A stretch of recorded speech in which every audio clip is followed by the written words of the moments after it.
younger,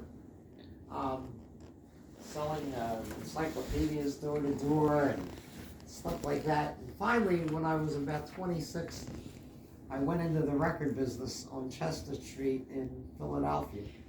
And before we discovered William DeVaughn and everything, we were really struggling. I didn't even know if I could stay in business very long because we were really struggling. And then Billy Horner came in for an audition, and he was already a star locally, and he had this big hit record called Sally Saying Something, but that was before I met him. So I wrote this song for him called What About the Children, and he got the company off the ground because when we did the record, and it was the first record that we did that made it to the radio. So I'm listening to WIBG radio back then. That was a big station back then. And the song played, I was in the car, and I never cried.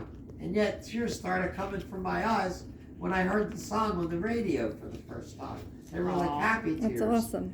Yeah. And because it stopped us from going out of business.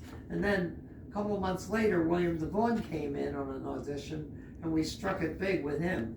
And then we were in the black ever since, because that started making us a decent amount of money to pay our bills. And I had secretaries in the office and bookkeepers in the office, and they all had to get paid on Friday, you know. So we had to generate money, and we did. I know That's awesome. That one is of the like most it turned it happiest, around. best, funnest times that you've had in this in this house. In this house.